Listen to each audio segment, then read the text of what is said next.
podcast is part of the Sports Social Podcast Network.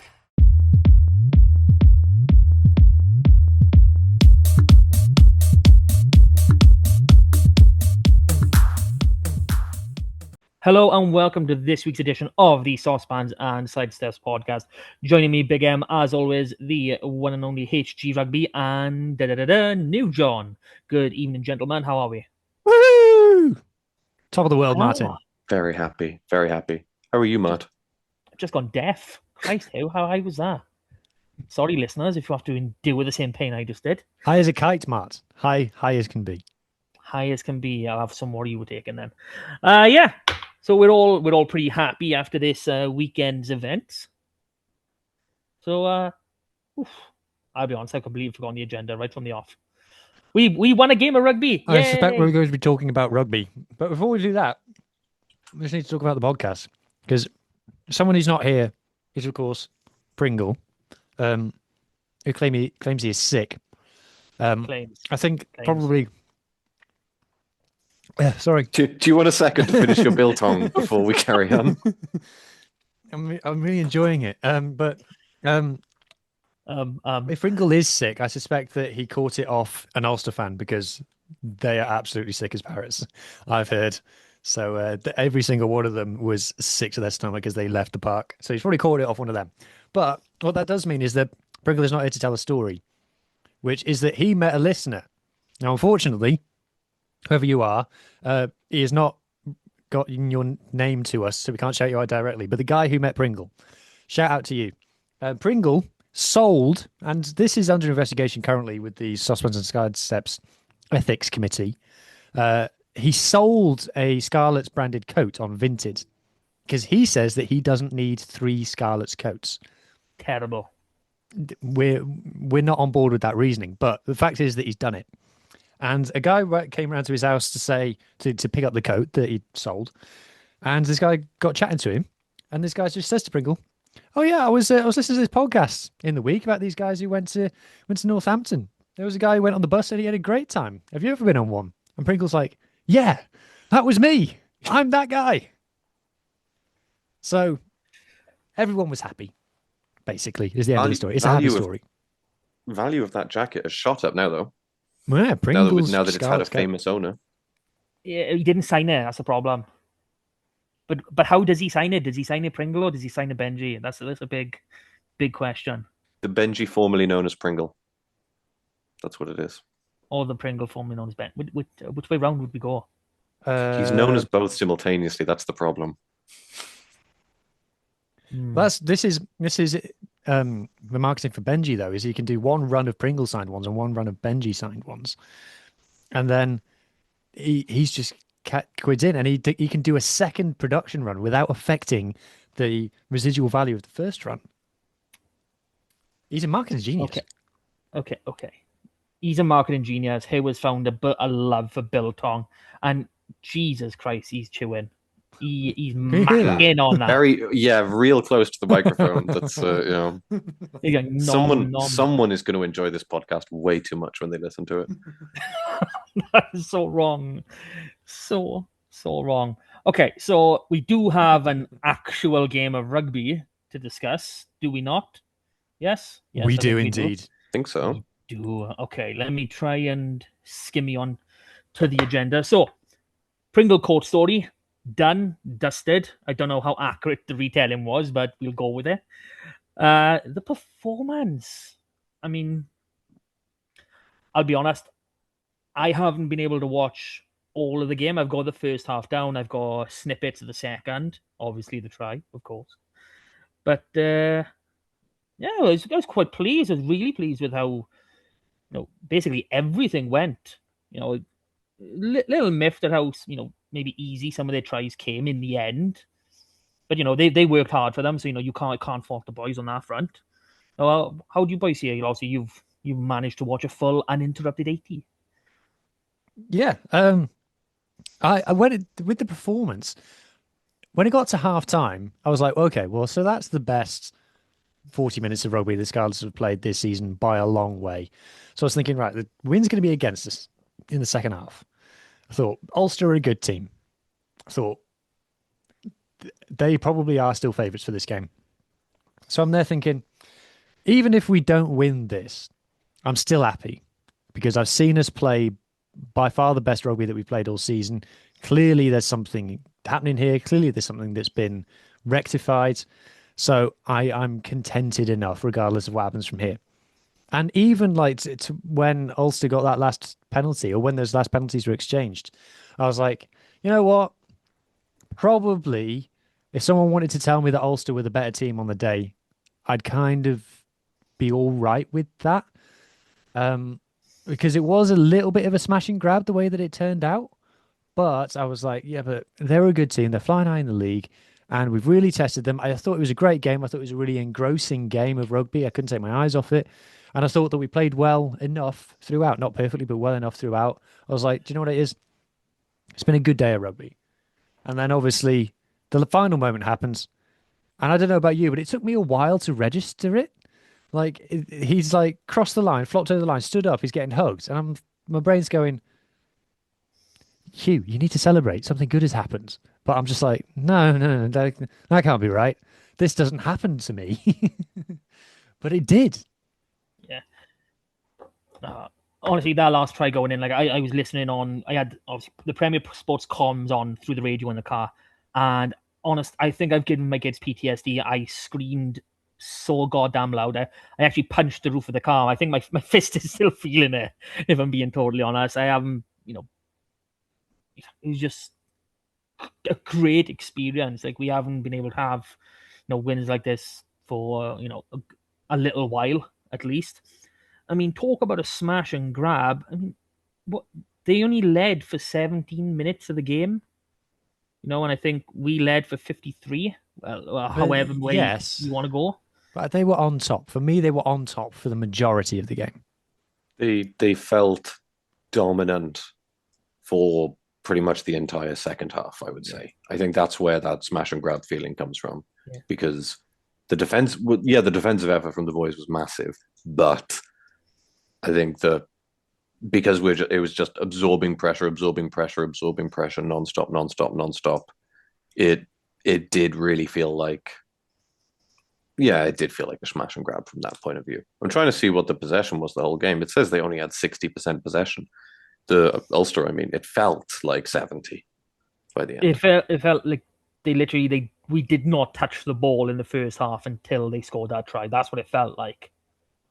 Even just listening to it, you could just hear just constant Ulster names going through phases, and then a random Scarlet name, water tackle, or McLeod's going for the jackal, doesn't get it, whatever. Yeah, John Fox on comms on about 65 minutes says, we're doing a lot of looking left here. And he was right. Yeah, I think he said, I'm starting to develop a crick in my neck at one point. Yeah. I was wondering if either of you were able, I didn't mention this before, but I don't know if either of you saw what the possession stats were for each half, because I felt like we had really decent attack in the first half. I felt like we held ball a lot more in the first half. Yes. I was worried at halftime because I thought the wind is fairly with us, and the wind is a big deal in rugby. Like, I have seen a lot of games at club level, at least, be like 21-0 in one half and then 21-0 in the other half because of the wind. So I was thinking, I wonder if that's what's behind that. But, Sam Costello made a mug out of me, doesn't he? Because he turns out that he can kick a penalty into the wind, no problem. Yeah, from a fair bit of distance. I mean, when you're into a wind like that, you've got to chuck an extra 10, 15 meters onto the length, because that's the sort of power you do need to put behind it. I mean, the wind really affected both of us. In that first half, a lot of their kicks kept being blown back short, and majority of ours went that wee bit too long. So, yeah, on balance, I think it was more of a swirling wind, and it actually, it helped both of us, and didn't help both of us in the end. Yeah, didn't seem to matter too much. What was it, 17-12 hard time? So what, 10-all in the second? So have they had 2 or 3 tries disallowed though? Because I thought it was just 2, but then someone said they had 1 in the first half as well. That's a good question. Which one? Yeah, there was a held up try in the first half, But that's I not think. disallowed. That's held up. Oh yeah, that's a good Okay, point. okay. Yeah. If it's held up, then it's not disallowed. Yes, you're right. Okay, but still, I think that Ulster. I mean, did you see Nathan Doak's kind of post-match interview when he's been named player of the match? I And felt bad for him, man. I did and feel they're bad like, for "How do him. you feel?" And he goes, "I'm gutted." And then he stands there in silence for a second, and then goes, "I'm gutted again." That's just he can't form sentences. He like so. If someone wants to argue to me, and look, you know, that's probably the first game ever where the Scarlets have had a home advantage in terms of the referee. um, like where 50-50s went our way. Normally it's the Scarlets TMO it, lads. But we didn't get that in this game. You know, with the Eddie James thing on Mike Lowry, first of all, I hope Mike Lowry's okay because he looked like he had Tweety Birds going around when he sat up. So hope that's not so bad. I think if there's a camera on the other side of the ground that they can check the angle on, maybe Eddie's in trouble. But from the angles that they had, I think they've just had to say play on. But Yeah. it's frustrating that he got hurt because obviously you don't want to see a player ever get hurt. So it means that we can't celebrate it. Is basically he's absolutely put him into last month, let alone last week. Yeah. I said this to you boys when I was watching the game back first off. That I actually think, even though Mike Lowry has been hurt, he has had to go off. I think he's quite lucky that Eddie James was upright. I do think if he came in that tackle already, he would have just plowed straight through him. And that's not saying, because Mike Lowry is small or whatever, just the sheer force that Eddie came through with. You align his spine and everything into that. He's causing a lot of damage. I mean, he only has to do that once, and people are going to be scared when they see him run at them in the future. So, I'm looking forward to him putting one of them hits in. From the angles we got, I mean, it looks sort of chest to shoulder. I mean, I do see his head move, but I don't know how much of that is contact or how much it is, Danish. Also, it's really hard to say. And people go, "Oh, the stadium shit. They didn't have cameras." No, it's not the Scarlets' responsibility to put cameras in the stadium. That's on Premier Sports or whoever's producing the match. If it was the top 14, if it was Camera Plus, there'd not only be a camera on that side of the stadium, there'd be a camera filming the camera on that side of the stadium In slow don't motion, in black and white. Yeah, I don't understand why they don't just have one or two cameramen running the sidelines on the ground as well. I think they probably did, but maybe they just didn't have an angle at that point because they were repositioning or something. Because they will have them there for lineouts and things like that. I think it just wasn't for whatever reason the angle wasn't available. I think. So be it. Be it. But I was interested because I thought we don't often see Eddie used to sort of like go and tackle a player who's going up for the ball like that. So I did wonder if it was actually meant to be a contestable kick. But with the wind behind it, it's the first kick of the game. The wind caught a couple of contestables. Yeah, both Sammy's and Archie's were literally like 2 meters too long, and I was thinking it's probably the wind's done that. Because Eddie doesn't normally tackle in that sort of position either. So it's too dangerous for him to do it. That's why. Exactly. I was surprised. Were you surprised that Flannery came on for Lowry instead of Postlethwaite? Postlethwaite, I can never pronounce his name. As soon as he came on, Ulster Adam from the URC pod said, "Ooh, not sure about this. Don't think this is going to work." And he has played fullback before to a pro level, so I think it was the most obvious option. I think Postlethwaite is only a centre, so I see it. I'm fine with it, but obviously it wasn't ideal. Yeah, because they took Balakoon off at halftime as well, which I was personally disappointed of because I really, really like him. But and then brought Postlethwaite on for him on the wing then, which was really strange, which seemed really strange. Their attack seemed to really stutter at that point then. But anyway, I know we're not an Ulster pod, but I just thought it was an interesting change. Very interesting change. So try analysis. Do we do try analysis or do we do star players first? Which way should we go? Let's do try analysis first. So which try would you like to watch first? So the only one that I haven't got available for us to have a look at is the first one because the video, I did take a video of it, but it's so long that I haven't kind of. Ooh, why has it done that? That I haven't kind of gotten it ready for you to look at. But it's basically the first try is, I think, the best 3 minutes of rugby that we've played in a very, very long time. It all comes from the restart. So Sammy's kicked a penalty goal. They restart. We exit box kick. They have the ball for a reasonably lengthy attacking set. Don't do anything. And then Werner Koch, for some reason, passes the ball straight to touch from like 20 meters inside the field of play. Something's gone very wrong there. And then Sammy does the 50-22. From a quick line out. From a quick line out. And if you watch it, I'll see if I can find the clip. He has to like beat 3 defenders to do it as well. Yeah, he jinks back inside, cuts back, even backwards a little bit, and then just wallops it down. Yeah, and the way the ball curves as well it's a really, really pretty kick. It was only just a 50-22 though. It bounced just the right side because it bounces before the 22, but then goes out. I think it went a bit further than where the line out was, though. I think it was at least a meter in. Yeah, because Ryan Elias, when he threw it in, he was stood on the 22. And if I was Ulster, I'd have been like, well, is it in or not? But yeah, here I we guess go. So on the 22 is good enough, isn't it? On the 22 is still going to be a 50-22. Yeah, because the midway line, then you'd work outwards from either side. If you touch the line, you're in the next zone. Yeah. So he does that, and then it's a full team try because it's a maul, and they go far with a maul, and then the forwards truck it up several times. There's actually, if you watch the clip back, I put it in the chat. There's a bit where Plumtree comes out of the maul, and he's clearly hurt or something. You say his neck or something, but Sammy tells him to go and stand over there. Typical no sympathy Sam. We have to start calling him that. Just it's like always to the Tane as well. I don't care, Tane. Go and stand over there. You actually see him like whack him on the arm and go and says, "Go and stand over there."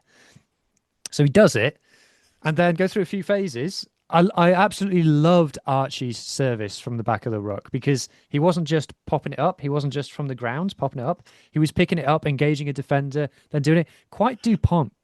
And yes, I've said it now, but I can't take it back.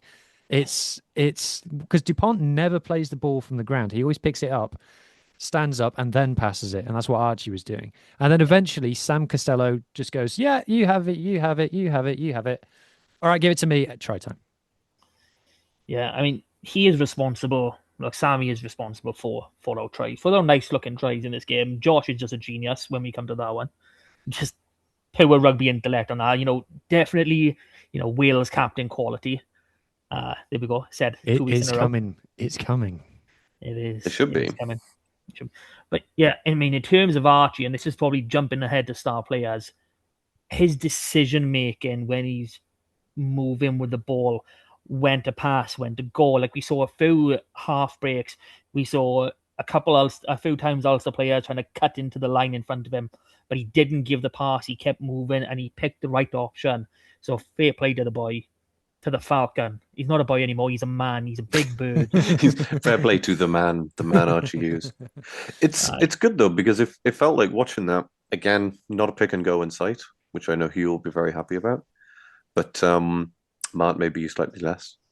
I love a pick and go myself, but there's a time and a place in there. But you're like the way he moves off the base and he does engage the pillar defender. It's really, really good.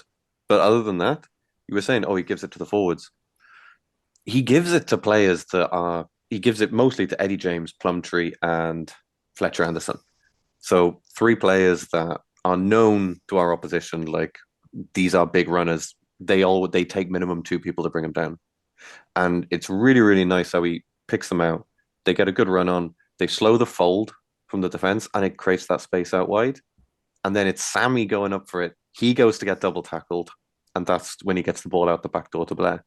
It's great. It's really, to be honest, it seems very simple. It seems very simple. Give it to big men. Create space out wide. But it's working for us. I think the extra danger we got, and maybe not so much with Fletcher, but definitely with Eddie and Tane, is their ability to offload in the tackle, even if it's a 2-3 man tackle on them. I've seen Tane get balls away when he did try a very stupid one in the second half, though. I don't know if you've gotten to that bit yet, but John Fox gave him a rollicking in commentary. He was like, "Tane, what are you doing?" Because it was a very stupid attempted offload. we let him. We are the Tame Plumtree Defence League on this show, and I am Chief Tame Plumtree apologist, and I will be forever. However, I do have to say that I think he had a slightly poor game. Average. Let's say average by Tame standards. It was a different. You got to think. With our half hour where also will be pounding us in the second half, he's not having an opportunity to show any skill. So you could say we've lost, I don't know, maybe 8 minutes or so ball in hand. So maybe those 8 minutes take him into normal territory again. Just the way the match has gone. Like I just saw a stat that said they had 67% possession over the game. So obviously, conflicting stats in different places. That doesn't surprise me. But yeah, it's just having, obviously, we need those options. No, obviously, I'm a little bit annoyed. I still am a little bit annoyed with how Fletcher came about because we did have a Nate of his mana last season, but that's done and dusted. We got him now, and he's a brilliant player, and I'm glad to have him here. It is basic, but it's also it gives options, which is what we need more than anything. Every carrier needs to come with more than one option. If it's a case of even popping out the back, like look at the handling skills of Eddie James, of Tane. Haven't quite seen enough of Fletcher, but he's popped a few out and not taking contact as well. They can drive in, they can give it early, they can go through and offload. Having they can those go options, and give and do it at the right time.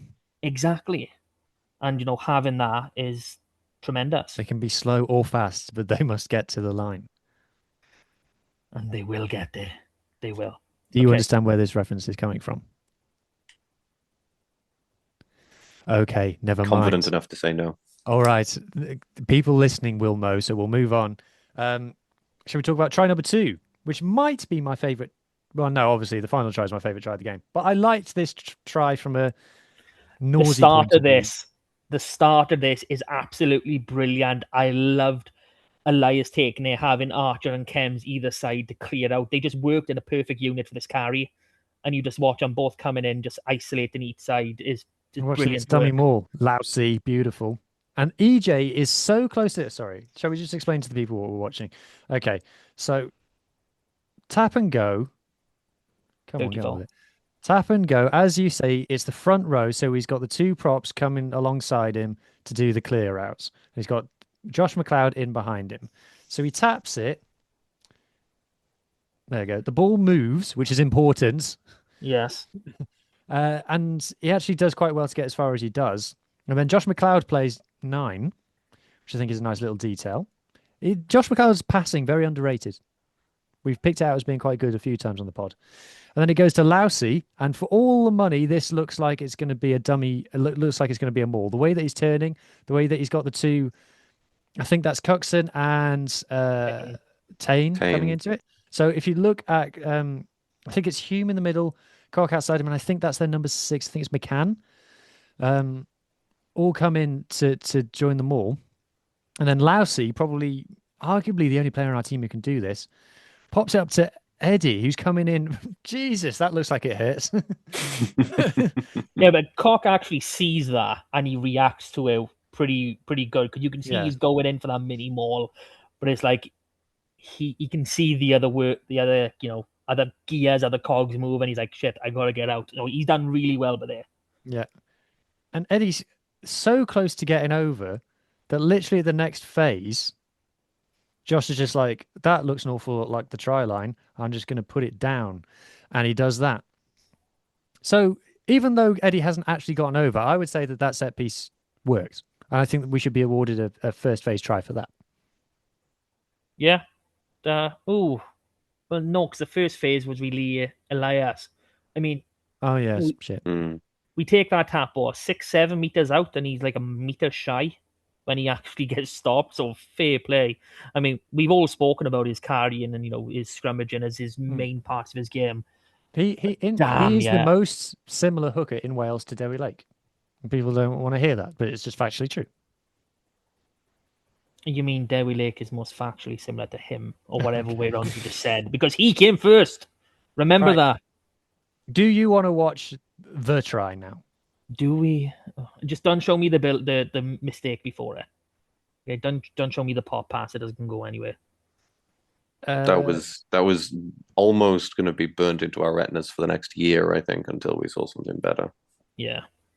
How many times have you guys watched this? Or to put it another way, how much time have you spent not watching this last try on loop since it happened? Because I have watched it a lot, many, many times. I'm trying to lead a little bit of a rugby crusade over here, and I'm trying to convert people over to it. Good man. I showed them this entire game because I knew it would be worth it at the very end, and it was worth it for everyone's reaction. So I haven't watched this as much as you, but in a sort of almost tantric way. I was very prepared for it when I saw it more recently at the end of that. Yeah. Yeah, and anytime I've seen, a clip of this wherever on socials, I will stop. I will watch it at least 4 or 5 times before I'm like, okay, that's filled that itch for now.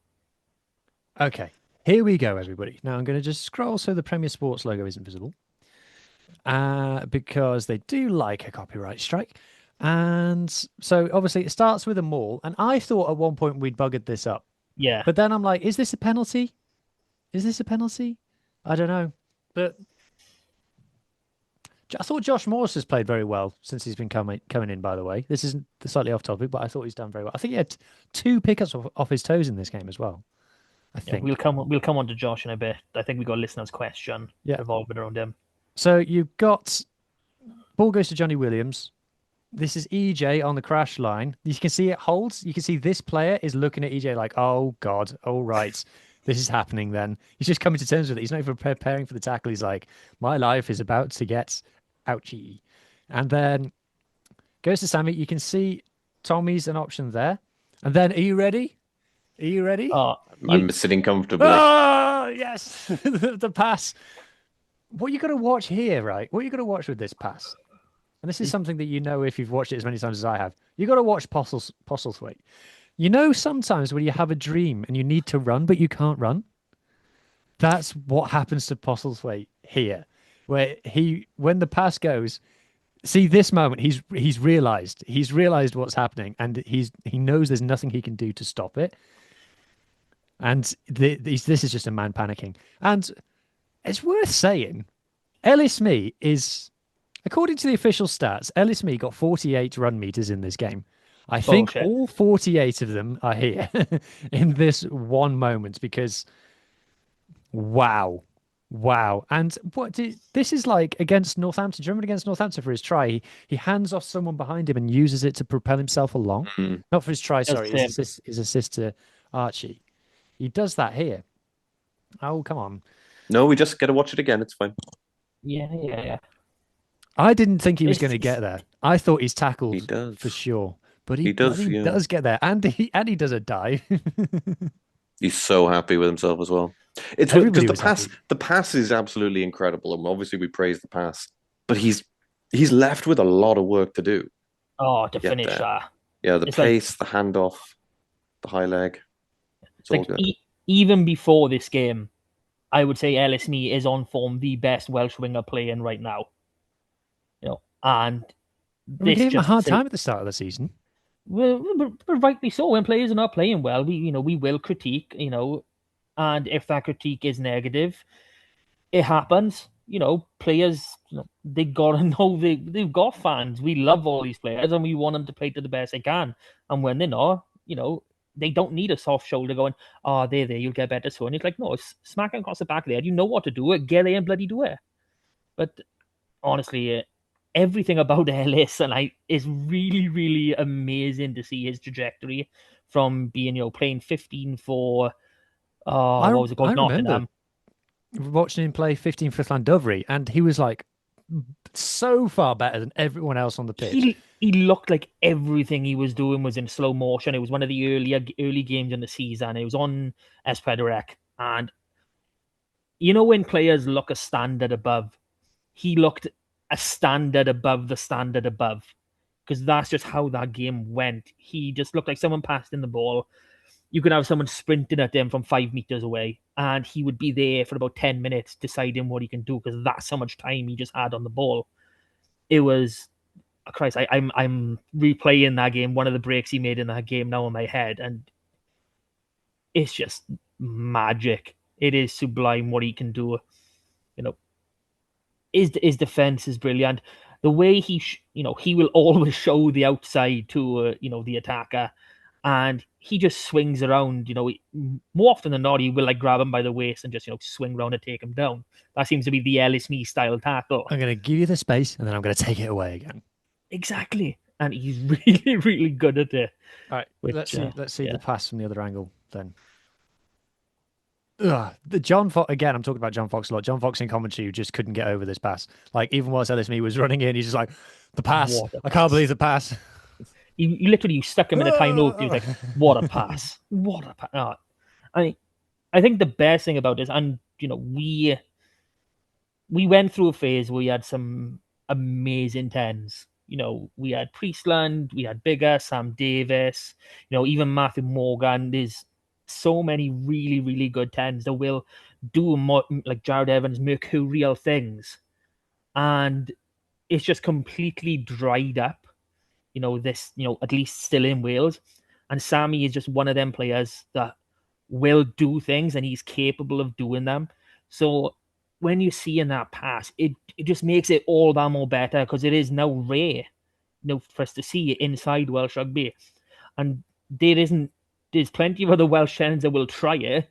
They won't execute it anywhere near. I don't think there's not a pass like that. I never seen any other Welsh 10 play a pass like that. I never seen Jared Evans do that. I never seen. But they try it. I've seen Jared Evans put in a nice pass. To be fair, I feel like the last 10 we saw do that was. Oh crap! Why am I blanking on his name right now? He was with us and he went to Japan and now he's in the coaching setup. Patch. Why am I forgetting Patch? I feel like the last 10 I saw make a pass like that was Patch. Yeah, but even with Patch, it's been a while since he's played like that. Exactly. We are talking 2018, 2019 when he started. Obviously that was his peak. So we're talking 7 years. Yeah, that's a long time. It's a long time. We've had in Wales, we've had some 10s that are really good ball in hand kickers who can find players on the wing really, really nicely and find the backfield well. But no one is making a pass like that. No. Dan Edwards isn't making a pass like that. Callum Sheedy isn't making a pass like that. Because you started the war on TikTok by saying that one of these players should be clearly starting for Wales and one shouldn't. Oh, that's good to know. That is a platform I have no interest on. I haven't, because I know just how reactive that comment would have been. I just was like, I'm not even checking. It's a wonderful week to not use TikTok is what I'm getting from that. Yeah. So I'm worried that Sammy actually is going to get picked for Wales now, which I don't want to happen. I want him to stay where he's safe. That would be nice, but it's not going to happen, really. By the way, he's in the 23. That's in the 84th minute of the game. There are people who would have you believe that Sam Costello shies away from big moments in games. Hang on, it was the 82nd minute, wasn't it? 84th. On the clock, it said you got it, but there. Did it say that on the clock? Because I'm pretty sure the line out is like 82-26, something like that. Okay, you might be right. Troy scored in the 83rd. Kick in the 84th. So kick in the 80th. That's where you're getting again. So there you go. That's kick in the 84th. So that's 83 minutes something. Yep. So there you go.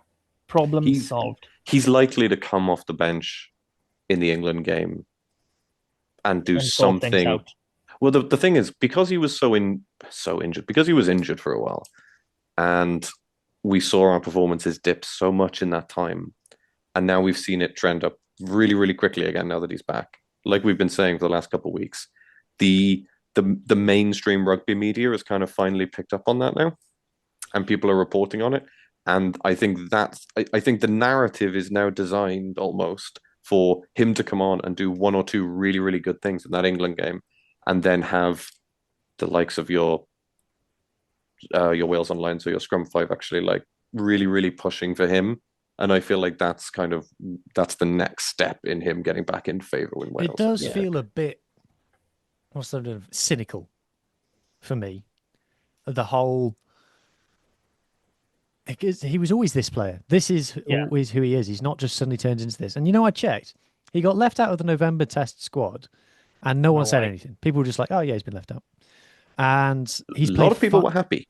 A lot of people were really 5 happy. games since then. He's had 5 appearances for the Scarlets since the November Test squad. And now people are saying, should he be starting ahead of Dan Edwards? And The answer is yes. it just feels so scripted from the media side of like, just it feels like a memo went round like a couple of weeks ago, just like, hey, just maybe talk about how good Sam Costello is. Just maybe do that. It just feels a little bit. I would argue that it's very easy. It's very easy analysis. The Scarlets are better with Sam Costello, and it's really, really Thank you, John, apparent. because we've built a whole podcast out of that. Yeah. It's You been know the what I same mean, though. years. Look, it's been the same for about 4 years. Actually, more or less the entire time he's been here. We've been better with him at 10. And this is no disrespect to Hawkins, because obviously he was playing out a position that I don't know what the conversation was to get him to 10, but some backhanders or something must have been going on here to make him pick that. You could see what it's like when we're not playing with a real 10.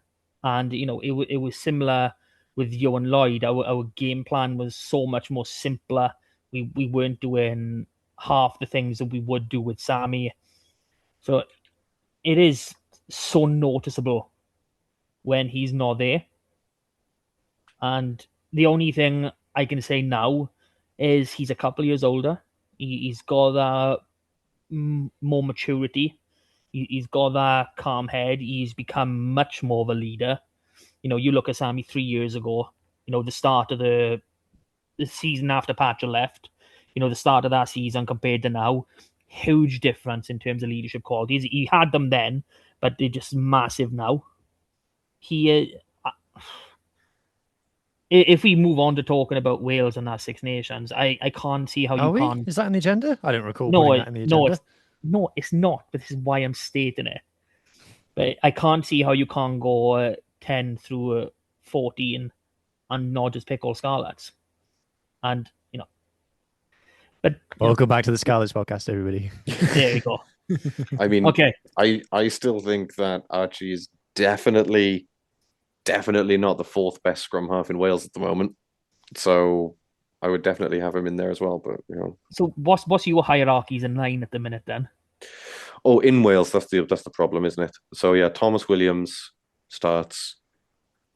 Realistically, Hardy, just for his experience. Form. Yeah. Oh, form. Form is Shea Hope. Yeah, then but he's injured. It looks like. Is he? Oh, he hobbled off, didn't he? He hobbled off. Yeah. Oh. It looked ankle-ish. That's a word, right? And then Archie. But to be honest, I think a universe where we have Shea Hope and Archie fighting it out in the next couple of years for the top number 9 shirt is if I supported Wales at the moment, then I'd be very excited about that 9 battle. I mean, seeing as though we're talking about 9s, and this completely went past me in the summer, but our old number 9 that was being raised alongside Archie, Harry Williams, he's over the border. He's literally he's across the locker. I didn't even know he was there. I thought you meant in England, Matt. Oh no, he was with Amptill. He then went to Australia. I was going to say, I thought he was championship. I thought he was still in Australia, to be honest, but no, he's apparently in Swansea looking for a job. Okay, that was mean. Sorry, I shouldn't have said that. But no, I didn't realize he was there. I always loved Harry when he played. Oh, I thought something else mean to say. I'm not going to. No, I always loved watching Harry, whether he was playing the under-20s or whether he was playing. I think he was playing with. Oh, who's he playing with? I can't remember. Is he fully on the books or is he academy with them? He'd be academy because of his age. But yeah, his speed of pass has always been something that's impressed me.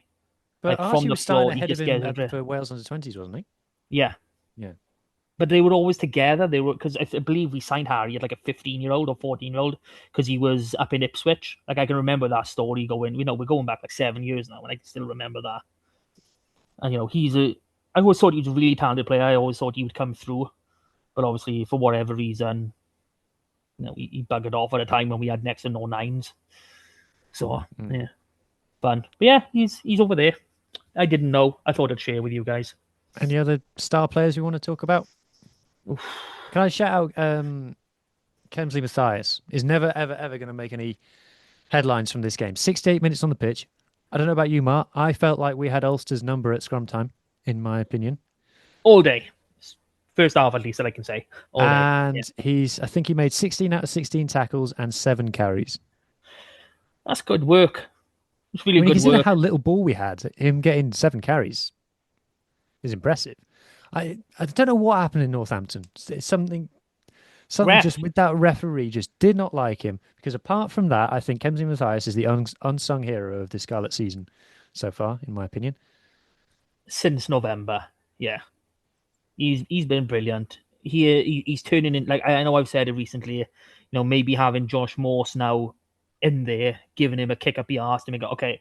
Because I know you said you've spoken to people before, and Kemsy's one of those players. He needs a bit of fire lit under him to get moving, and he seems he's got that, and he's showing what. When was it? I think the 22-23 season, we had Steph Thomas playing majority of Lucid for us, and he was looking really good, really strong. It was like, Christ, with Wyn Jones as well at the time. I was saying we got 2 really top quality props, but yeah, we're going really well. And then I think the January came, and Kem started again his first sort of appearances for us, January 23, and on us, he was just another level. And it's been since then. I don't understand why Wales don't give him an active part within that squad. Just because you look at the boys in there now, Nicky Smith. Now, Nicky Smith, he hunts for penalties. He's not a true scrummager. And if he doesn't have anyone, he doesn't have enough weight behind him, he will go nowhere, he will crumble. All you've got with Nicky Smith is someone that tries to eke penalties, very good at it. Can't argue that. But if you want steady ball, you want to try things off first phase moves or whatever, you need someone that will scrummage and give you legal ball. Gareth Thomas, he hasn't been on form for years now. It feels like it's been at least a season and a half where he's had a proper good game. Can't comment too much on Carey. I don't really watch him that often.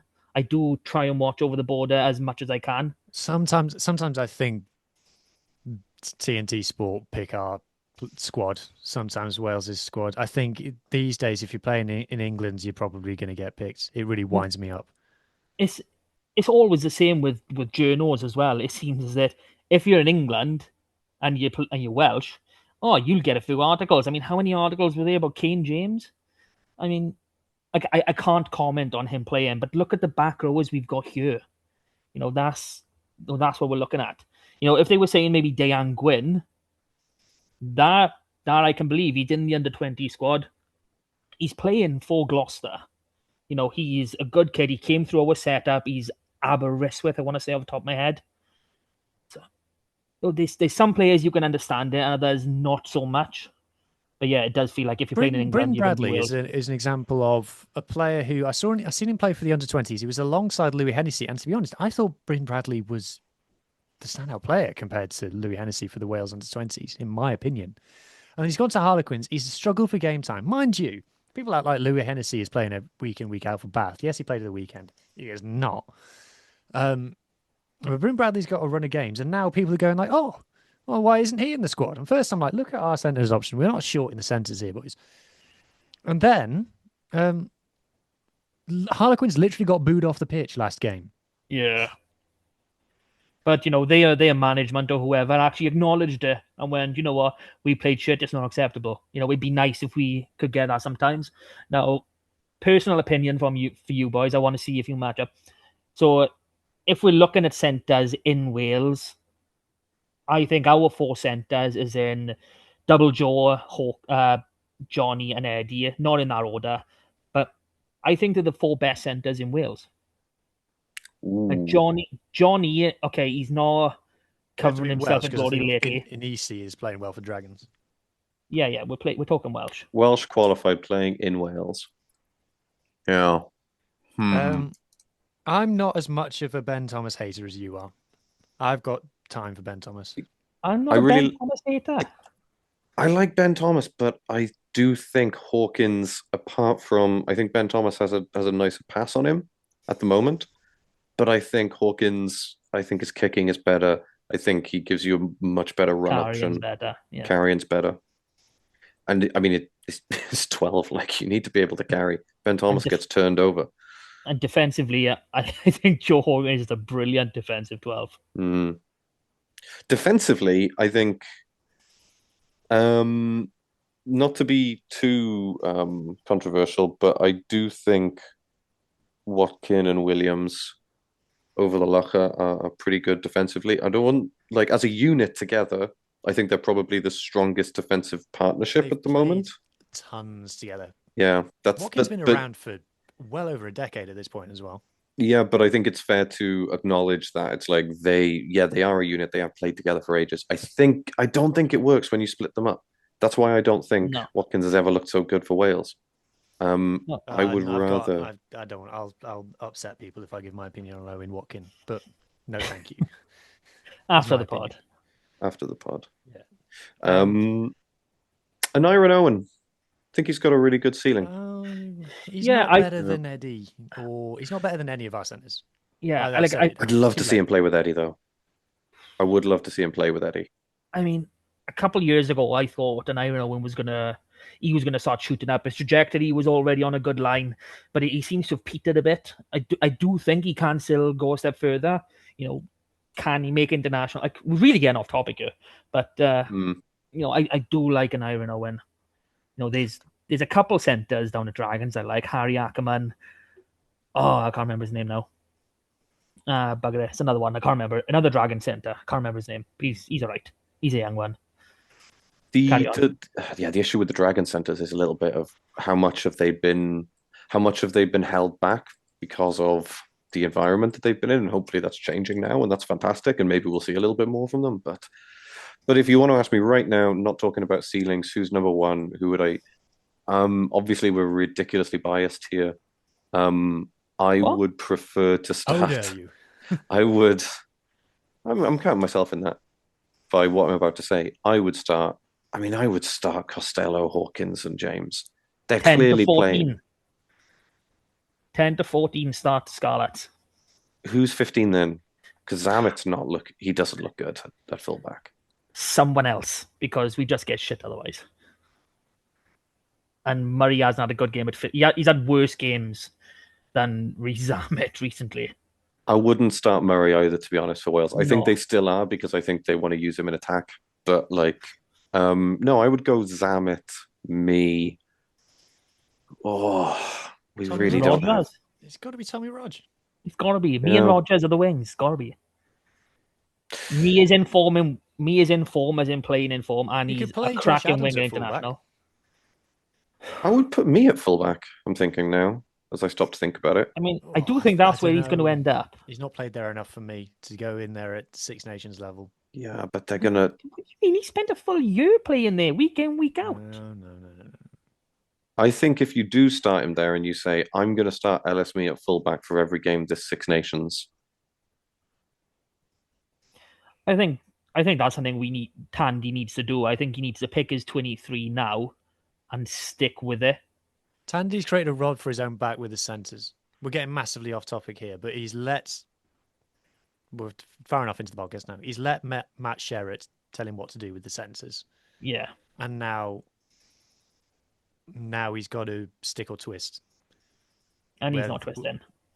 With whether that works, which means he's locked into either Ben Thomas or Joe Hawkins as a 12, and you could argue that there's better options.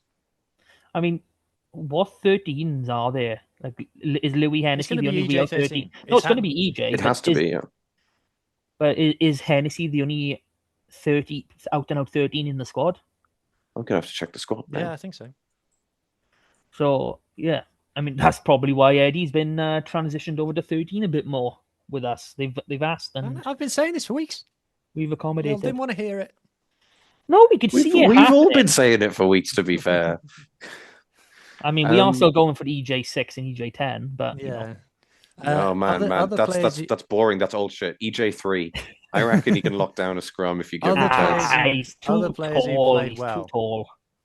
Josh McLeod is an absolute animal. How good is he? He had 21 tackles without a miss in this game. Nothing unusual. Really, really, really, really good player.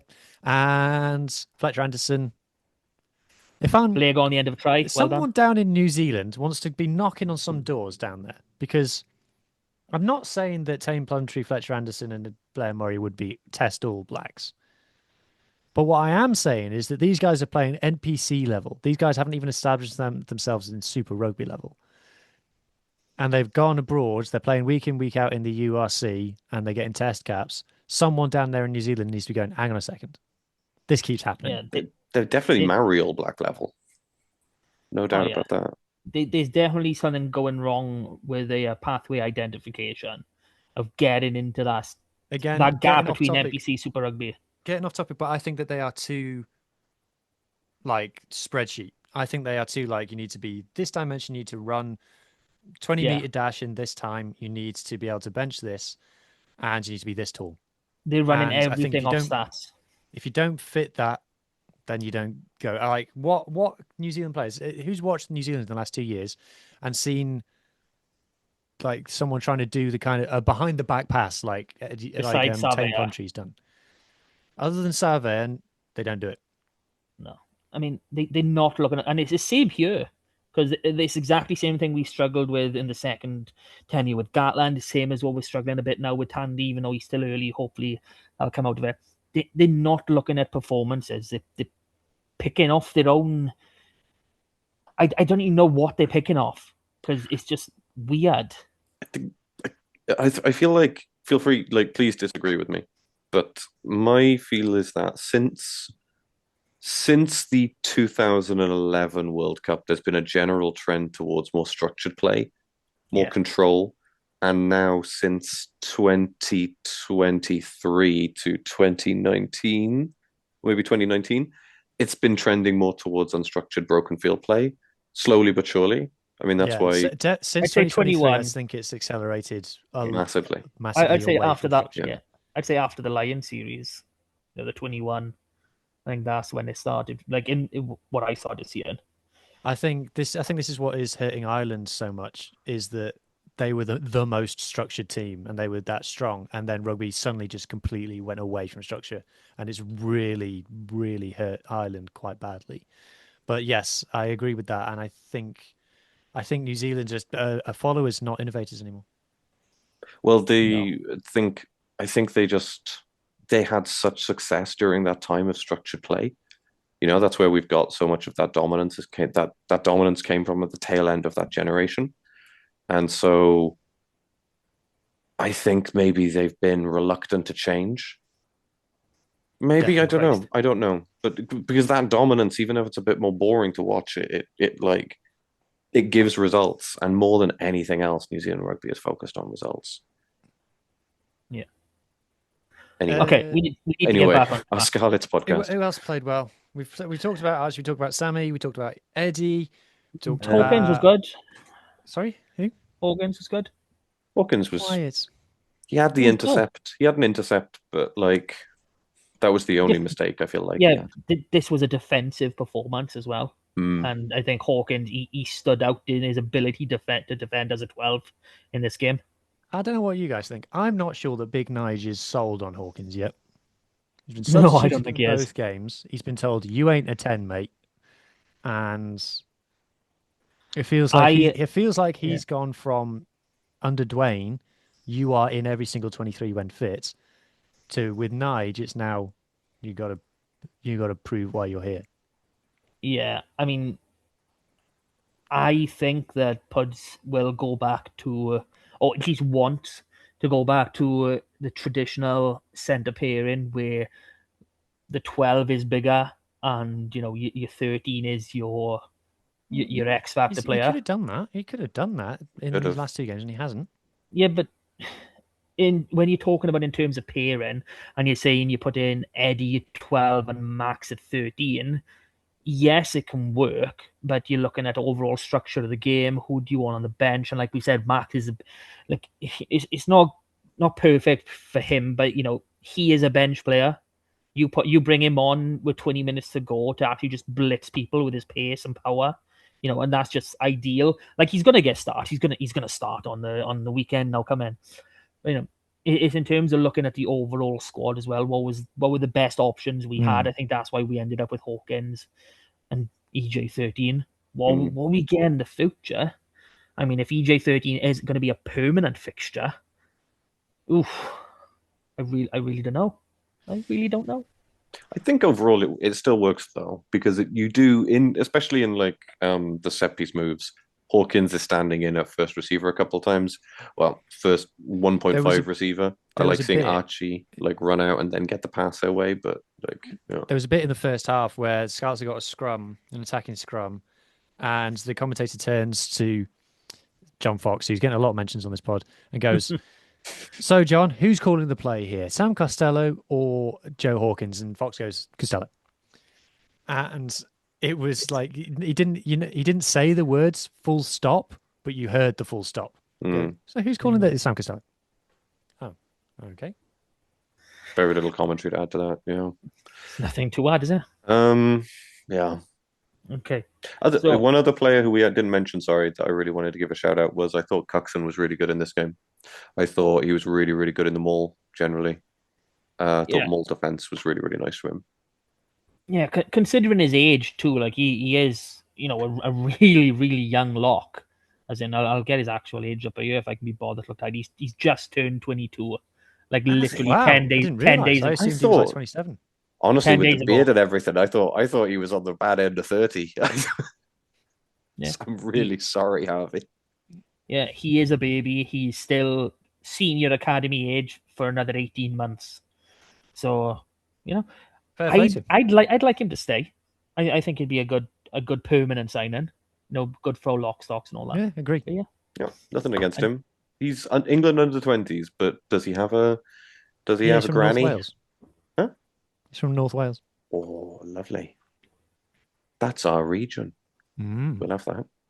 It is our region, despite what others may tell you. And we've picked up a player from our but Mark, we don't really cover RGC in the community game. I shouldn't have mentioned the word region. I feel like that was a mistake. That was. We're having fun. Okay, so let's say that's the game done. Star players, blah blah blah. We've had some listeners, I should say, not viewers count. Yeah, blah bugger. Comments and questions. So our dear new John has gone fishing for people for questions, and he's actually come back with some. No, it wasn't Grindr. What was it? No, it was Grindr. Tinder. Oh right. Yeah. That was that's the platform everyone's using for these. I've heard. So I've had a very full weekend as I've gathered lots of feedback and various other things as well. Trying to keep this family friendly. Yeah. So I put out a post on Reddit for anyone who uses Reddit. There's a really good collection of people on sort of talking about and analyzing rugby on there.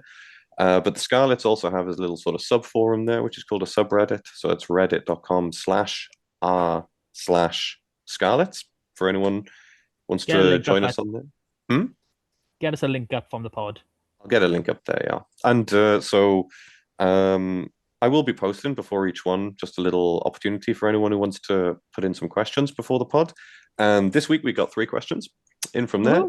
So I think the one that we've kind of already been talking about a little bit, we were talking about Ellis Mee. So apparently the bird internet has heard whisperings that Cardiff are sniffing around him.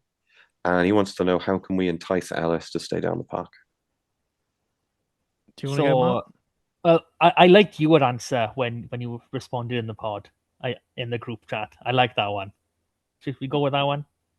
The way to keep Ellis Mee out of the Scarlets is to pay him the money. It's you're not going from Scarlets to Cardiff for rugby reasons. That's not what you said. What did I say? Are you talking about what I said? No, I thought who said it. Well, what I said was, if he wants to win anything, he should stay. That's the one. Okay, my mistake. It was New John. Sorry, you had a very good business savvy answer, and mine was just, well, Cardiff are shit, didn't they? So we shouldn't be going there. In this day and age, you're not going from one Welsh region to another for pure rugby reasons. The only reason that he would go is if they offer him a load of money and we don't. Now, wider context, could Cardiff be going around offering huge wads of money to people in the other regions to say, let's call it a super region type situation? Yes, that is possible, and I expect that Cardiff in whatever guise they are going forward, at some point, will start hoovering up the top Welsh players. However, in the meantime, I think if the Scarlets pay him his money, he stays. Pay him his worth. Yeah. And he is worth a lot. Yeah, he's, obviously we've signed him as an academy player, so he's on an academy deal, and he's shot to not only an international, but the form winger in Wales. So you're talking he's gonna that's a big pay bump. You're talking senior academy player between 20 and 40. He's probably mid range on that. So he's going up to six figures. Yeah, It's as simple as sure. that. He's hitting six figures here. And yeah, so look, I think our culture and the faith we've shown in him, I think it makes players want to stay here. Like we've heard a lot of academy boys talk about, well, the Scarlets have put faith in me. I want to repay that. A few. We've locked down at the end of last season. We locked down a load of players. Yeah. So, So as long as the salary is matched or within reason, I don't see what it is. Because let's be honest, when you're talking money over 100,000, vast majority of that is going to tax. So, is it really worth it for maybe an extra 50 quid a month? Because that's literally what it's going to end up being when you start talking into that realms of money. But but if Bordeaux offer him a contract, I expect he'll go to them. Well, we blame him. What's the story at the moment with the 25 cap rule? Is that just not being adhered to, even though it's in place? Because he's only got like 4 caps. Ever did. It's still being adhered to. That was for just some muttering. People. Some people are still being held to it. Other people are not. The WIU are picking and choosing who they want to the 25 cap rule to apply to. When Wales beat Japan in November, the guy who kicked over the penalty was Jared Evans, and the first guy to hug him was Rhys Carey. According to the 25 cap rule, neither of those players are eligible to play for Wales. Yeah, I'm surely they're going to apply it to players who leave Wales now, and maybe after a couple of years they'll let them. Yeah, but they bullshit reason is, you didn't get an acceptable or whatever the word and they use it offered in Wales. Well, fair offer. Like who is there? That's such a wide ranging. That didn't apply to Joe Hawkins when the Ospreys tried to keep him on an academy contract when he was a full Welsh international. They tried to make an example of Hawkins, I think. When he went over, I thought he was like, see, this is what happens to your international career when you don't adhere to this rule. And it was complete bullshit, and it really, sucked for him. It was completely unfair, I thought. Yeah, so that was question number 1. What's question number 2? Let's keep the mood up and go for question number 2. Yeah, we're over an hour. Let's go. Yeah, staying with individual players then. And I think we've probably got a little bit of clarity on this since this question came in. So this is from Small or Far Away, again on the r/Scarlets subreddit. Reddit's such a place of nerds. It is a haven for chumps. I'm really sorry if you're listening and that offends you, but I am one of you. I'm a nerd. I'm just not on Reddit. Let's just keep it that way. Who's on the bench for 10 cover next week? And Small or Far Away said, apparently Alice Price is injured. True fact. I don't know that, so I defer to Mart, the oracle of the Scarlets posted that it's true. Yeah, the Scarlets posted that he's injured. Yeah. So we've signed Billy McBride, of course, former academy player. News broken in the group chat by Pringle. It's worth pointing out. Yeah, Pringle. Not divulge his sources. No. Poker night with Robin McBride every Sunday night. It's what he does. So yeah, obviously he spent a few years with RGC, went to Doncaster 4 years, been back with RGC since a year September ago, and RGC have played 37 games in that time. He's started 35 and benched one of them. So 36 or 37 games, starting 35. So he's match fit. He's definitely match fit, and he's I'm not going to say he's indestructible, but he's fairly durable.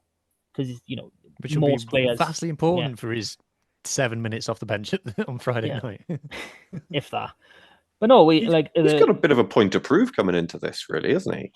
Look, he was a year young. He is, I should say, a year younger, or not even a full year. I think year younger than Dinky, and they were in the academy together. And if I'm remembering right, I could be wrong. Someone please correct me if I am wrong.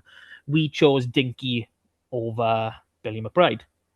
Now, at the time, Dinky's he was a better player. You can't argue that. But he's dinky. We know his style of play. He doesn't have that flair. He doesn't have that running rugby. And that is what Billy had. I haven't seen a great deal of RGC over the past 2 years to really comment, but Billy has always had that style of play. He is an all-rounder, and he is arguably the best 10 in SRC, especially if you're talking about how integral is your 10 to what you're doing. They can if we're talking RGC they can swap. They'll probably put Dion Jones in now on the weekend and while he's gone. And yes, he'll do a job. They'll play similar, but they won't play to that same level.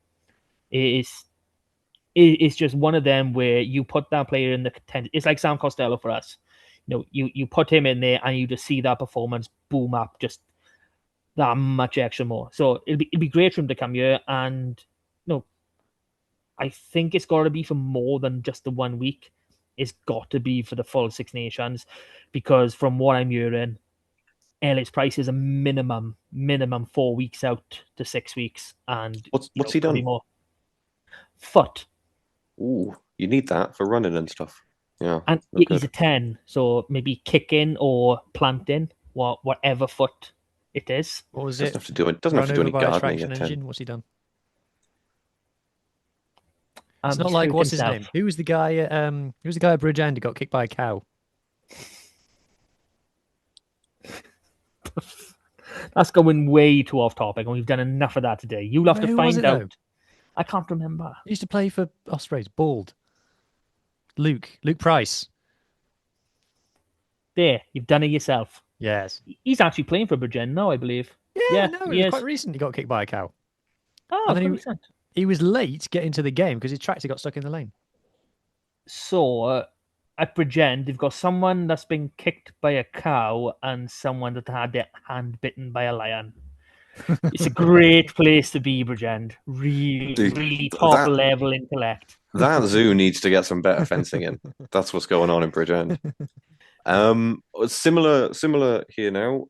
Small or Far Away had another question, which I just forgot to write down, which I've just got here, which was, assuming Carwyn Leggett-Jones starts, do you keep Hughes at 9 or bring in Gareth Davis? Thought Hughes has been immense the last 2 games. Seems harsh to drop him, but does Leggett-Jones need the support?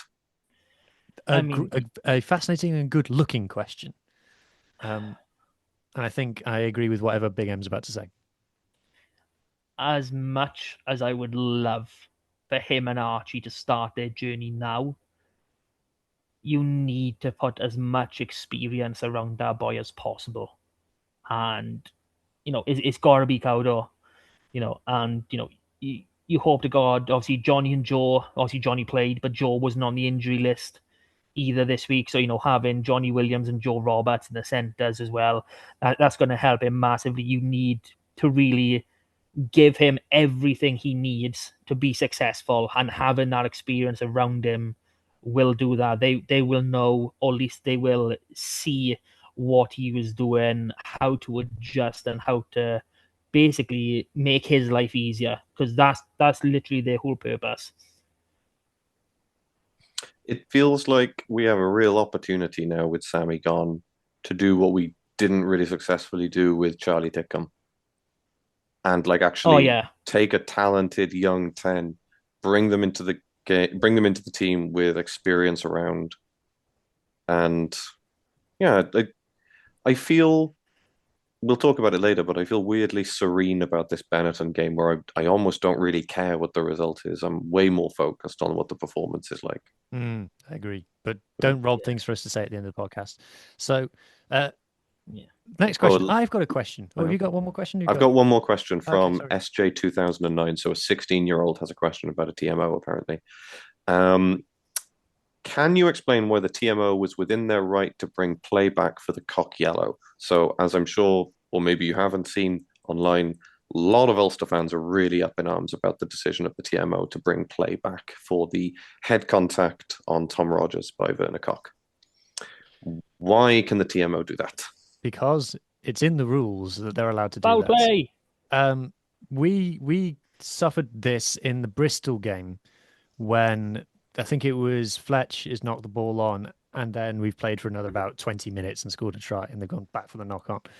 Being facetious, but it's yes, there was a rule, I believe, at one point that you couldn't go beyond 3 phases or something like that. That rule is now gone. You can go back as far as you like for a TMO. That's been gone for about 2 or 3 seasons. I think that was gone before the World Cup. Yes, but as you rightly say, John, a lot of people, like a lot of Ulster fans, are still asking, like, how are you allowed to do this? But it is it seems like everyone finds this out the hard way. Mm-hmm. Everyone gets a try ruled out, and they go, "Why can you?" And I agree, by the way, as a matter of principle, that there should be a common sense about how far back you can go, because it does ruin the game a bit. But the referees were within their rights, unfortunately. Well, fortunately for us on this occasion. Fortunately for us, and we got to see a very, very lovely pass, which made it all worthwhile. So those are all the questions that I had in. So just to people who want to put any questions to us in future, you can find us on r/Scarlets every sort of Friday evening, Saturday evening after the game. I'll put a post up for you to put any questions you might have. Okay. Yeah. And then I think we had one on Twitter as well, didn't we? We had one off Twitter. We had a question for Big M. We have Scarlets Central at Scarlets Extra on Twitter. We're not calling it X. Said, got a question for the pod, which is going to be answered by Big M. We haven't seen much of Hepburn since it's come out that Edinburgh are putting in a bid for him. Now, that's slightly football parlance, but I'll allow it. So I'm assuming we aren't going to use him now unless necessary. So is Josh Morse or Sock second choice?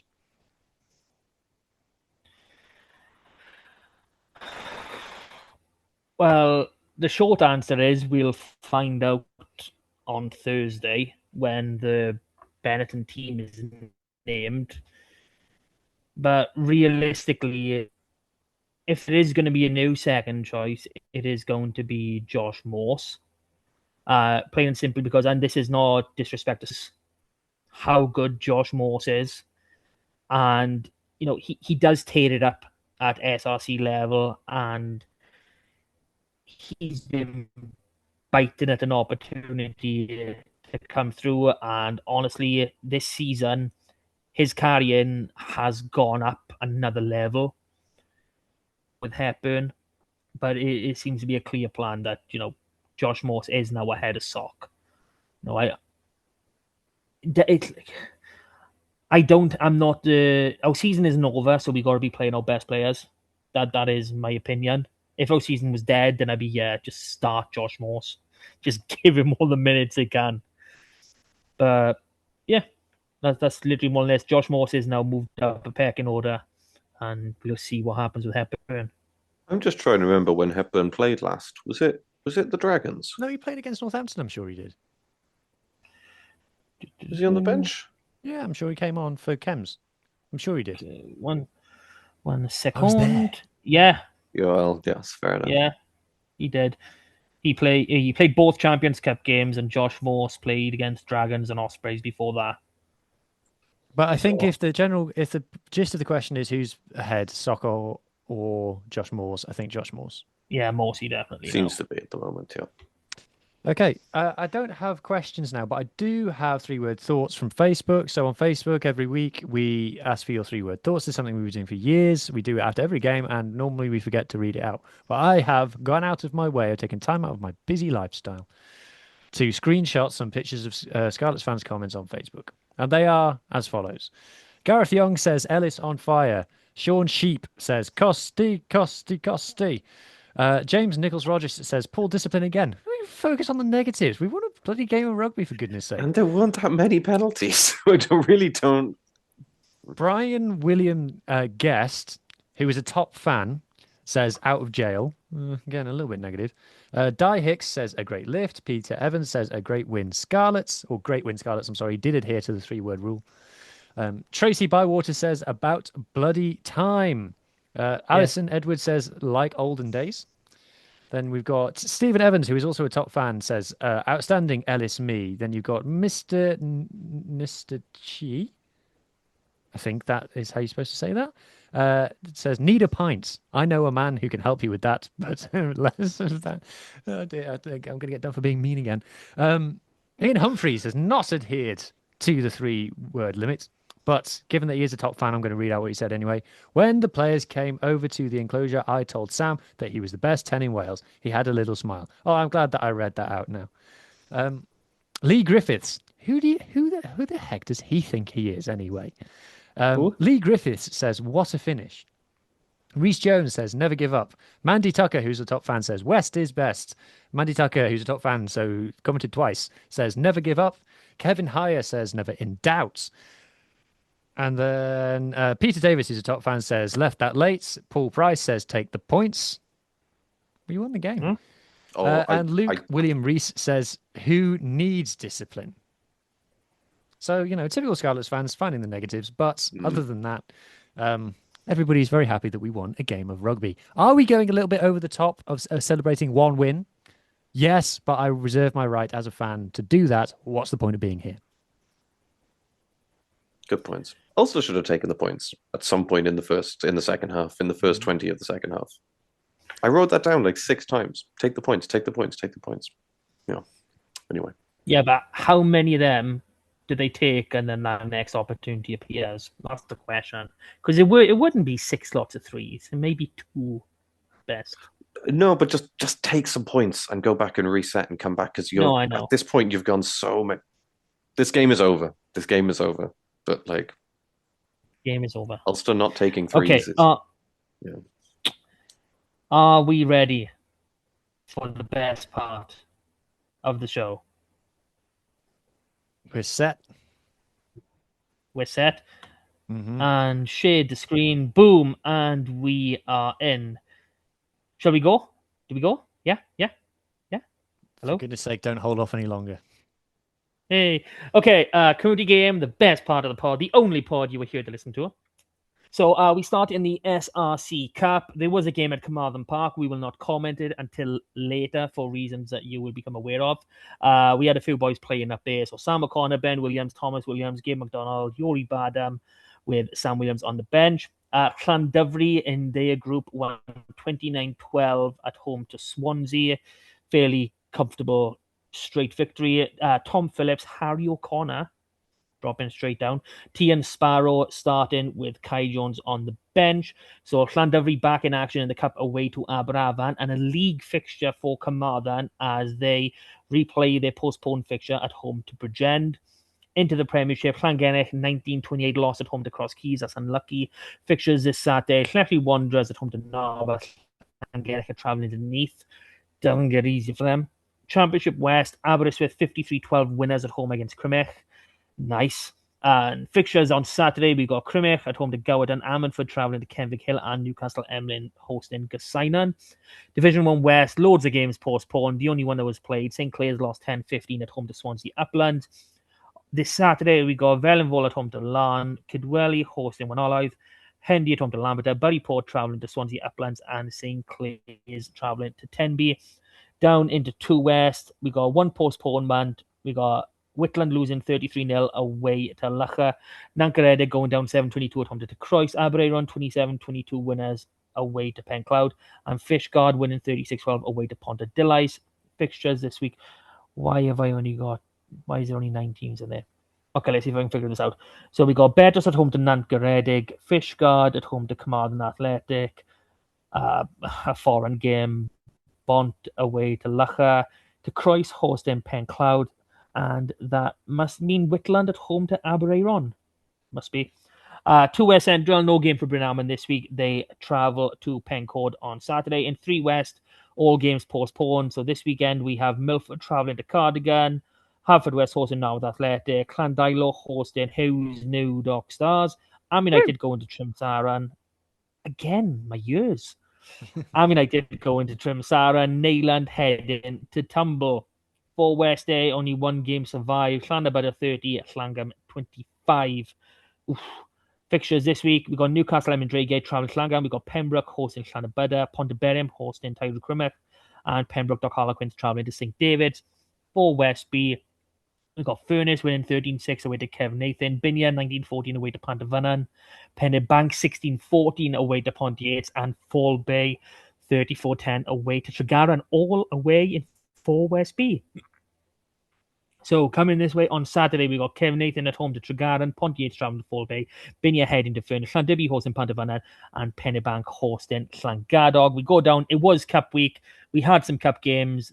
They weren't that great. Oh, I actually have to change a fixture in the. My apologies.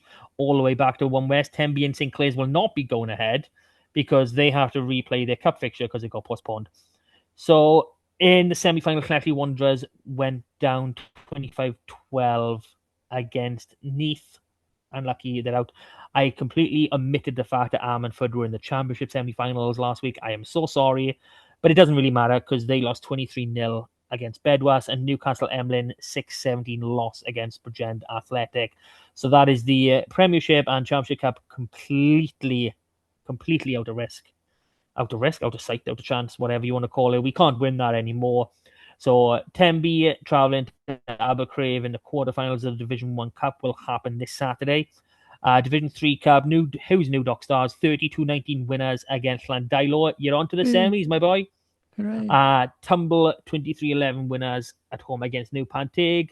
In Division 4, Tenby Athletic going down 24-0 at home to Bonham Mine Athletic. Revel somehow beating Ponteberem 17-13. This should be an inquest in this game.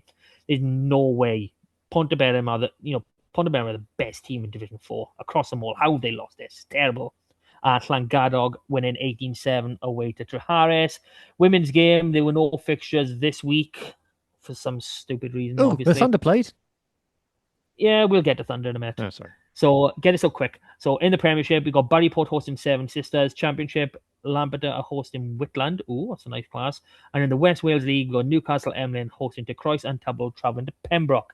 That is the community side of the game sorted. So, as Hugh was just said, do we call them professional or semi-professional? What are Britain exactly? I genuinely don't know what the actual deal is because it's not a full-time thing. So even if they are played as professionals for the 10 weeks that the program is going, It's still semi. And like an invitational tour side that doesn't tour. I don't know, but they were away from home this week. They played against the Clovers in Ireland. The Clovers are Oof. Good. I think this was they played against them again. They played against these a couple of weeks ago. This is the one with the kit clash, where it's the red and green team against the red team. So yeah, I remember that. With red-green colorblindness are really having a fun time. Luckily, that affliction mostly affects men, so all the women who tuned in were fine. So unfortunately, the Thunder lost and are still winless this season, but it was again a credible performance. A Clovers team that is traditionally very strong. 29 points to 12 lost at home. Cecilia Tuipulotu again played, and apparently I didn't see much of the game, but I'm told that she played very well. I'm going to see who else was on the score sheet. I think Gwen Crabb was captain again. Just trying to find it. Yeah. Scrolling. Captain Crab. He keeps I found scrolling. He doesn't know. There he is. Yeah, hey. Cecilia Tuipulotu was there. Gwen Crabb was captain. We had Branwen Metcalf at New 10 winner. Sorry? We had a new 10, didn't we? It wasn't. We did. Fionn Williams was in it at scrum half. So we had double Fionn. Halfback partnership. We had Fionn Lewis, experienced player at scrum half, and we had Fionn Williams at number 10, with Hannah Marshall dropping to the bench in the number 21 jersey. So yeah, sometimes our bench is a little bit confusing, but either way, they didn't win. But it was a credible performance after what was a very, very, very tough run out against Wolfhounds last week. I mean, with this is the third season now. Like I'm getting kind of annoyed with like it's the same with Scarlets and with Peel. You know, we're not improving. I would say that it's fair to say that Bristol Thunder are not improving, and I am getting a little bit wound up by it now. Yeah, because I know Ashley Beck has a lot. And I mean a lot on his plate. But, we're talking 3 years with these girls, with some of these girls, and the ones you haven't had 3 years with, they are, top rated or, they're coming in from high places of esteem.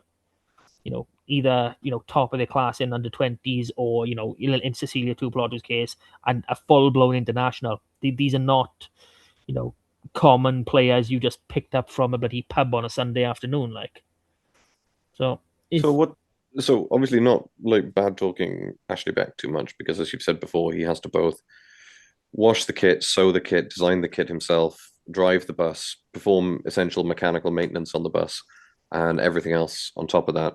Is it purely like a financial coaching thing, do you think? Like, is it literally just bring in two more coaches minimum? Could be. You would think that our resources are not that different from Gwalia Lightning. However, Gwalia are significantly better. Oh yeah. And probably the best, might be the second best team in the league behind Wolfhounds. So it's a difficult question to ask because there's a disadvantage coming from somewhere. I'd like to know. I haven't looked properly at Gwalia's squad this year, but I know they picked up The a few of pack our is better stronger, I would players. say. No, they obviously Maisie Davis. I know she's always been Gwalia, but she's Stradi. She should have been ours from day dot. I don't understand how this split went down. It's as if they picked Gwalia who's going to be the stronger team at day dot, and they're going to pick the players accordingly. According to Hattie, the Gwalia Lightning team is a core of Cardiff Met players who play with each other all year round. Whereas That makes sense. Brisson is very much kind of throw a rock, whoever it hits, you're in the team kind of situation. So that's probably part of it. Probably a lot of it if you buy into cohesion analytics, which I broadly do. Yeah. But like Mark said, you would have hoped for a bit more progress than this. Correct. So what's that, like 20 games down in Britain's history, and they've won, what, 4? Is that about right? More than that. I I wanna think they've won see. half a dozen out of It's about 20 now, 20. Okie dokie. So that brings us on to the, I want to say, final part of the pod. Am I right in saying final part? As far as we Before know. before we do that, like, subscribe, hype if that's a thing. I Oh, yeah. can't find a way to hype Do that. on the desktop version of Yeah, YouTube, but I've never seen it. no, but do the things and look at the shop. Underneath the screen, you'll see lots of product going past. You can buy them if you would like to. Yes, I know you can. I know it's not our pod, but since Shea Hope has suddenly started doing really, really well, I do kind of want to get a "It's the Hope that kills you" mug from the Dragon's Lair. Because amazingly, It works Hope could twice. now be the savior, and I want to get a mug before they realize that and put a second one out. Yeah, it works both ways, doesn't it? So I think that's a really good one. A really good one for the Dragons to have. All the money is going to the same place. I'll tell you that much. Yeah, go into someone's back pocket. It's not coming to any of us presenters or guests or anything like that. Or even, well, actually, some equipment maybe. I'm pretty sure someone's got like a set of headphones. Some equipment has been bought with the money, to be fair, to produce Lee. Yeah, and we do get to sponsor one game of rugby a year. One game of rugby, which actually comes. Mostly, all the money gets spent on lobbying to redesignate Pembroke as the capital of Wales. Yeah, I have seen that. It's not going well, is it? No, but he does spend a lot of money on it. Well, it's the political party is the problem because he just doesn't get enough votes at the local election. He loses the deposit. Yeah. So until that changes, it is just all going into a black hole of local politics. Oh, this is some shit we're talking. Okay, Benetton selection. What are we doing for this game? Big Nige has already said on the telly that he selected a completely 100% different backline for this game. Now, Martin, my question to you is, are we allowed to just say what it is, or should I say what I think it should be, and you can tell me whether or not that you believe that is a good idea or not? Yes, let's go with that one. Okay. I'm thinking maybe scrum half Gareth Davis. Gareth Davis sounds like a good call. Okay. I like that. I'm thinking fly half, maybe Carwyn Leggett-Jones. That sounds good, that does. I like the sound of that so far. Okay, interesting.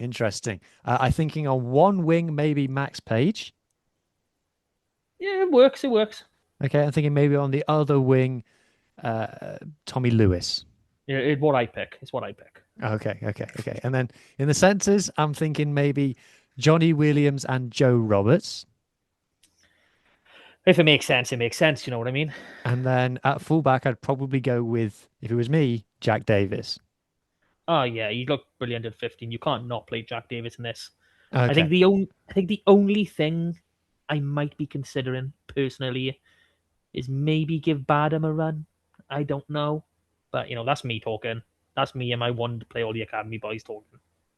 Okay, so that's what we think of the back line. So, what's new, John? What's your reaction to that?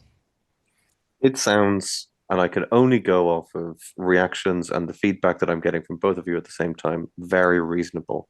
And honestly, relatively likely. In terms of feedback of what I think of it, Max on the wing. Yeah. Yeah, I mean, I'm trying to think about who's going to have the 23 shirt. And I'm guessing it's going to be Gabe. But you disagree? I would Is it you and like Nicholas it to be o'clock once Badham. again? I would like it to be Badham, but I do have a feeling Johan Nicholas's head is going to pop up. And why shouldn't it? We are talking like we're missing seven backs, six backs. Yeah, This missing a is whole like back line. this is like the religious holiday that comes once a year where we're like, this is Johan Nicholasmas. Like this is the right time. This is when Johan Nicholas should show up and have a really, really good game. Or at least like a game It used where to be Steph Evansmas. no, Steph Evansmas was the year 2016. It was the season 2016-17. But I think I could see him doing well. 21 Archie. Yeah, you I got to keep it imagine. with Archie. 22 It'll be Billy McBride. big man McBride. Yeah. Yeah, Rupert Moon's Big godson. You got to William. keep him in there. Mm-hmm. I don't know. Interesting. Yeah. Right, and then the pack. Can we just pick Pack isn't too bad. We're picking Chems, Warthog, Hezity. What's the story with Jake Bull now? He's probably still not available, is he? Those look pretty nasty. Yeah, I'm not sure what the head injury stuff is, but it'd be 12 days from Northampton to Benetton, so I'm not sure if 12 days is still one they use. I don't know when it was last updated, but I can remember them saying if you fail a HIA, you've got to have like 12 days off. They were talking about extending it at one point, so I find it hard to think that they would be. I think at amateur level, it's 3 weeks. 20, you have to have it's 20. Yeah. 21 days. Because obviously, young Carwyn Lega Jones fell foul of that when he didn't move fast enough after dropping the ball over the line. Which was a funny story. He was there on the floor going, "Oh, I can't believe I just done that." For about 3 seconds, he got up. So then we had a little bit of slowness from Big M's internet there. Yeah, they're running out of internet. It'll reset at midnight, but until then. No. So what about? Oh. It's a really great little thumbs up pose at the same time, though. Yeah, reminiscent of Pringle's picture with Johnny Williams. Oh, there he goes. Or Fletcher Anderson. There he is. Right. Yes, you're moving again. You're in motion. Yes. Yeah, that's good. That's good. Right. So second row, Lousy and Kirkson. I was wondering when Douglas is back. We should have been back for the Ulster game, shouldn't he? He only had a 1 week ban, unless he didn't do tackle school. Did he refuse to go to tackle school? He didn't. Oh no, that's Champions Cup. I'm checking injuries. I'm checking excuses list. I don't know how long. Mark, we're really struggling with your internet, mate. So we're just going to plow on with the conversation. Okay? No, we are though. This is like the good old days. Finished. He came back from Northampton, didn't he? Oh, he did play against Northampton. Oh, he did. He was unavailing due to injury / illness. I know that. He's on the excuses. He played against. Who did he play against? Northampton. You're right. Okay, I'm just going to shut up. But if he's fit, I would pick him over Coxon. But I don't have a problem with Coxon going. Well, remember, there's no McLeod though, so you play probably. Max at 6, and there's no McLeod, there's no Tame. So okay, play him at 6, and then you got to go. They'll pick Dan Davis, but I would go Jared Taylor. Taylor and Douglas. No, and Anderson. Yeah, I think that's fine. Yeah, Okay. you're a big fan. Okay. Yeah, Big M's happy. And then Anderson at 8. Yeah. It's not a bad Oh, so team. Marner's starting, obviously. Ben Shucker. Yeah, Harry Thomas if he's fit. Yeah, This is apparently he is. Harry. And Doc Starzone. yeah, And then Jack Price on the bench again. And then Dan Davis. Yeah, whichever Dan mhm. Davis and Jared Taylor doesn't start is the one on the bench. Yeah, that's it. Not such a bad Um, team, really, at the end of the day. it's not as bad as we worried, is it? And Benetton are missing. I think Benetton are more badly hit than we are. Oh, yeah. Like they're basically missing first players in almost every position except 9 and 10. It's going to be Jacob Umanga o'clock, baby. Jacob Umanga. Although Roger played, I don't know who Nicola Roger is. Do you? He doesn't even have a picture. Never heard of him. No, he played against Cardiff. It'll be Umanga, Aren. Memonchello's out. Yeah. Is Marin out? I can't remember. Malachi Fekitoa. No, He's fit. there's enough. We're probably getting, if Benetton put the strongest team out that they can, we're probably getting a 25% strength Benetton team if they put the strongest out they can. Their front row is more or less unchanged from the Cardiff game. Second row will probably be more or less unchanged. Back row, they've not got Canone, they've not got Suliani. They're not great, though. They've won 4 games this year, but they've played Zebra twice already. Without Menoncello, they're going to find it hard. Without Menoncello and a Dogwu, because a Dogwu basically plays like an extra 12, 13. I think they're going to find it hard. I think we're too good defensively in the back.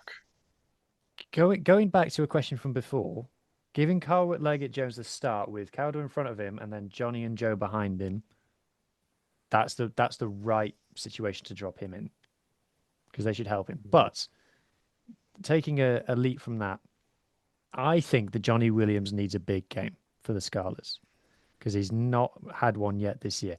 And New John, this is a debate that myself and Big M and whoever's been the other on the pod have had every single season of doing this podcast is the Johnny Williams debate. Because I was thinking about this the other day. For a player of his international... Okay. For a player of his international experience, for his general experience, for his age, he should be one of the senior players in this. He is one of the senior players of the Scarlets, but he should be one of the linchpins for the Scarlets team. And he's not. He seems to be in the squad itself off the field, right? Yeah. But yeah, I don't think he's our second best 12, and I don't think he's our second best 13, and I think that's the problem. He needs to have a big game, but I'm also not particularly interested in not renewing his contract anytime soon because I think these are the games where he kind of maybe it's a little bit harsh on him. He's drifting into Johan Nicholas territory. Ooh. Harsh. Yeah? Yeah, he can still pull out a banger. Come on. So can Johan Nicholas, to be fair. They're getting a little bit fewer and further between. And I have a lot of time for Johan Nicholas. Because But he's your twin. no, he's not as good looking as me, man. It's like I just think if he doesn't have a couple of those standout games now before the end of the season, or just moments within games, because what was the standout moment in the game on the weekend? It was that offload from the floor, which could have had us really ripping into him over this game if that hadn't been called back for the head contact. Let's be honest, that was his defining moment of the game, and so it's tough to say he needs it, but I feel like to avoid falling into the lower ranks of like what's going to happen when Gabe McDonald starts coming up the ranks now? Like, where's he going to stand in the hierarchy when it comes to that? You know, I said it on the pod when Johnny Williams renewed his contract at the end of last year. I was like, that feels a bit like a luxury when you consider our lack of depth in other places. And he kind of feels like a bit of a third wheel at the moment. Like you said, John, Like It's people in the Scarlets swear by him though. Ahsoka's people in the Scarlets who are like, no, he's the guy. So they obviously know something that we don't know. But I still think you just by his like He's just good fun. I think he's a nice guy. I think he's either a really nice guy or he's a lot of fun on a night out. Genuine. he's It's not a clearly bad a thing. leader You in need the them. You squad. need those people in your squad. But like He's clearly a leader in the squad. He's head of the cool kids table, as we've established many times on this podcast. But he needs a big game for me, is what I'm saying. he does. He does. Like- But I don't think this needs to be that game. I just think he needs to be stable in this game. Sorry, For Mark. me, John seems like the type of guy that's going to pull the ball when you're out. Is that a reference? No idea. I think it might be best if we just end it now, to be honest. I don't feel like that came through in a clear enough way. It's my And stupid yet I internet know that keeps saying exactly what you said, I feel like. Yeah. I'm just admiring that scarf that you got behind you, John. I think we're going to have to get me one of them. It's it was on offer in the shop when I was there. And honestly, in person, don't look that nice. Does it not? It looks good on the screen. Yeah, it's grey, see. When you bring it in close, it's a little, I thought it was Okay. blue when I saw it from far away, and I was quite into that because I Yeah, thought it was that's like where the I old. was. Yeah, I was thinking it was the old Connectly blue, like there is on the kit this year. But yeah, that's what I thought it was. Yeah, if it Oh, were they missed blue, a trick there. yeah. Okay, Mark But says just end I'll the buy pod without anything me that talking. has Parker Strati on the back of it. So Yeah. there we go. Anyway, we're going to have to wrap it up there. Big M is frozen on the screen. But we unfortunately have to end. Thank you. Like, comment, subscribe, do all the things. Subscribe to Rap and follow us and 5-star review and share a link with your friends. Oh yeah, we found Picks. out like the guy you sorry, what are you saying? We haven't done picks. Oh, Scarlets by 2. Draw. No. Did you say Scarlets by 5 last week? Did you get it right? Scarlets by 5. Yeah. We found out the guy who was talking to Benji on the doorstep said that he didn't know this pod existed. And once he found out about it, he started listening to it. So tell mates, if you've got Scarlets mates, tell them, oh, by the way, there's a Scarlets pod. Because we've done quite good numbers the last couple of weeks as well. So anyway, that's the end of the show. Thank you. Bye.